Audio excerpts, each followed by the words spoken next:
Good morning madam. Good morning madam. Good morning madam. Good morning. Principal உங்களை ரூம்ல wait பண்ண சொன்னாரு. அவர் எங்க போயிருக்காரு? கரஸ்பாண்டன்ட் பார்க்க போயிருக்காரு மேடம். சரி, நான் வெயிட் பண்றேன். அப்ப சரிங்க மேடம்.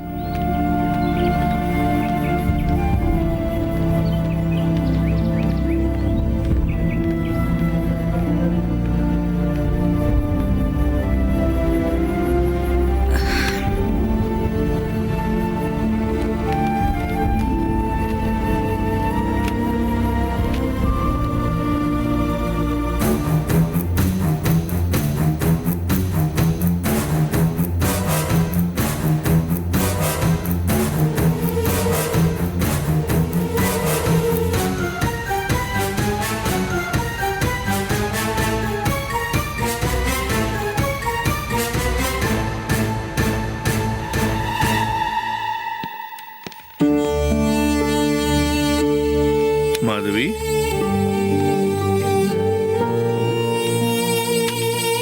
Good morning sir.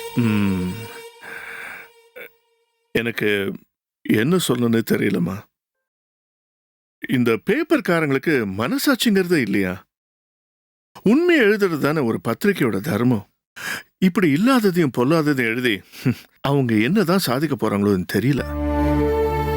பரபரப்பான நியூஸை போட்டா பத்திரிகையோட சர்க்குலேஷன் கூடும். ஆனா மரியாதை, பிசினஸ் முக்கியம்தான். அதுக்காக வக்ரமான விஷயத்தை ஹைலைட் பண்ணா மக்களோட மனசும் அப்படிதானே மாறும். இதையே அவங்க எல்லாம் இன்னும் புரிஞ்சுக்க மாட்டேங்கிறாங்க.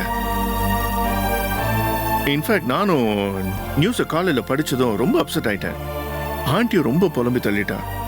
மாதவி டிஸ்டர்ப் ஆயிட போறான், ஆறுதல ஒரு 4 வார்த்தை பேசிட்டு வாங்கன்னு சொல்லி அனுப்பினா. ஆனா ஐம் சாரிம்மா, உனக்கு ஆறுதல் சொல்ற நிலைமையில நான் இப்போ இல்லைம்மா. உன் மனசு இன்னும் நோகடிக்கிற பொறுப்பை தான் கரஸ்பாண்டன்ட் எனக்கு கொடுத்துருக்காரு.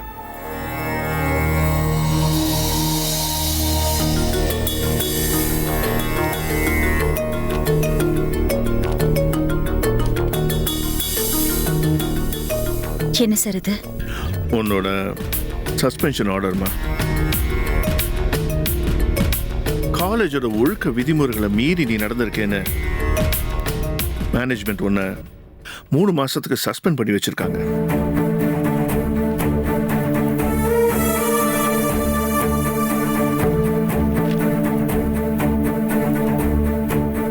பிரின்சிபலுங்கிறது பொறுப்பும் பதவியும் எப்பவுமே எனக்கு சந்தோஷத்தையும் பெருமையும் தான் இனி வரைக்கும் கொடுத்துருக்கு. ஆனா முறையா இந்த போஸ்ட்ல இருக்கிறது நினைச்சு நான் ரொம்ப வேதனைப்படுறேன்.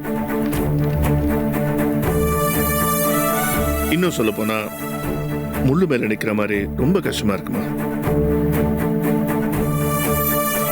மேனேஜ்மெண்ட்ல சொல்றது தானே நீங்க செய்ய முடியும் சார். இதுக்காக நீங்க கில்ட்டியா ஃபீல் பண்ணாதீங்க சார். இல்லம்மா, இங்க படிக்கிற ஸ்டூடெண்ட்ஸ் மட்டும் இல்ல, வேலை செய்யற ப்ரொஃபசர்ஸும் சரி, எல்லாருமே என் குழந்தை மாதிரி. அதுவும் நீ எனக்கு எப்பவுமே ஸ்பெஷல் தான். நியாயமே இல்லாத ஒரு விஷயத்துக்காக என் குழந்தைய தண்டிக்கிறது நான் எப்படிம்மா ஏத்துக்க முடியும்? இன்ஃபேக்ட் உனக்காக நான் கரஸ்பாண்டன்ட் கிட்ட எவ்வளவோ பேசி பார்த்துட்டேன்.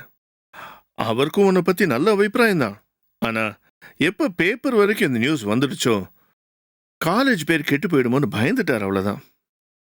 அதனாலதான் இன்னைக்கு இப்படி ஒரு சீரியஸான முடிவு எடுத்திருக்காருமா. அம்மா மாதவி, இதை நீ தப்புக்கான தண்டனையா எடுத்துக்காத. இந்த விஷயம் தெரிஞ்சு பேரண்ட்ஸ் எல்லாம் நிச்சயமா இங்க வந்து கேள்வி கேட்பாங்க. அதுக்கு பதில் சொல்றதுக்கு தான் கரஸ்பாண்ட் இன்னைக்கு உனக்கு பனிஷ்மெண்ட் கொடுத்திருக்காரு. அது மட்டும் இல்லம்மா, பேரண்ட்ஸோட கோவத்தை டைவர்ட் பண்றதுக்காக ஒரு சின்ன முயற்சி தாமா இது. இந்த டென்ஷன் எல்லாம் செட்டில் ஆனதும் நான் திரும்பவும் கரஸ்பாண்டன்ட் கிட்ட உனக்காக நான் பேசுறேன்.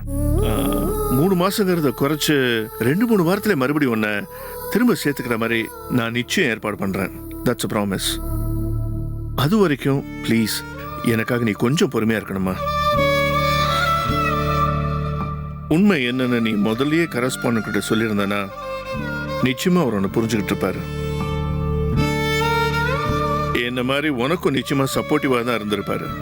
ஆனா ஆரம்பத்துல இருந்து நீ தான் எதையும் சொல்ல வேண்டான்னு தடுத்துட்ட. இப்போ ஒன்னும் கெட்டு போலமா, நீ நேரம் அவரை போய் பார்த்து பேசு. நடந்த விஷயத்த ஒண்ணு விடாம சொல்லு.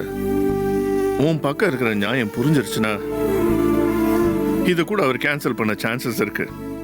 வேணா சார், இது என் பர்சனல் விஷயங்கிறதுனால யாருக்கும் பதில் சொல்ல வேண்டிய அவசியம் இல்லைன்னு நான் நினைக்கிறேன். ஆனா அது இப்போ காலேஜோட இமேஜ் சம்பந்தப்பட்ட விஷயமா மாத்திட்டாங்க. அப்படி இருக்கிறப்போ மேனேஜ்மெண்ட்டும் என்ன மாதிரியே பதில் சொல்ல முடியாது.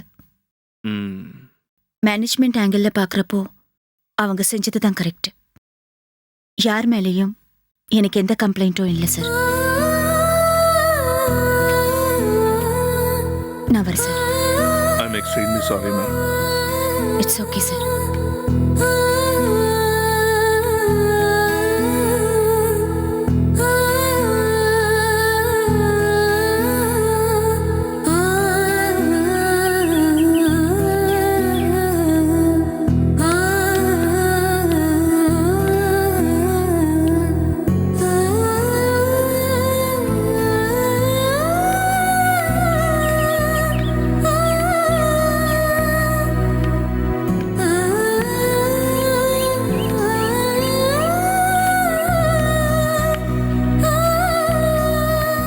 என்னடி இவ்ளோ நேரம் ஆச்சு? மாதவி மேடம் இன்னும் வரல? இன்னும் கொஞ்ச நேரத்துல வந்துருவாங்க பவனா. ஏய் இல்லடி, வரமாட்டாங்கடி. சரி அதை விடு, அந்த நோட்ஸ் இருக்குல்ல. மேடம் என்ன ஒரு ப்ரொஃபசர் வந்தா இப்படிதான் விஷ் பண்ணாம பாத்துக்கிட்டு இருப்பீங்களா? கொஞ்சம் கூட மரியாதை கொடுக்க தெரியாது? Good morning madam.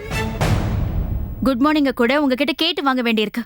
உங்களை சொல்லி தப்பில்ல, அந்த மாதவி உங்களுக்கு தான் அந்த ட்ரைனிங். ஏய் அங்க ஏன்டி கிளாஸ்க்கு வந்தாங்க?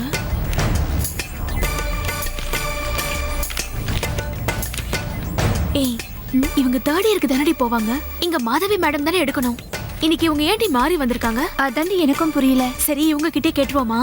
ஏய் வேணாண்டி, அவங்க ஒரு மாதிரியான ஆளு. எல்லாரும் முன்னாடி ஏதாவது சொல்லிட போறாங்க. சைலன்ஸ். அங்க என்ன டிஸ்கஷன்?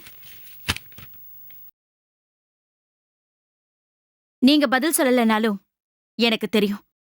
ஃபார் யூர் இன்ஃபர்மேஷன், இன்னும் 3-4 மாசத்துக்கு நான் தான் உங்க கிளாஸை ஹேண்டில் பண்ண போறேன். ஐயோ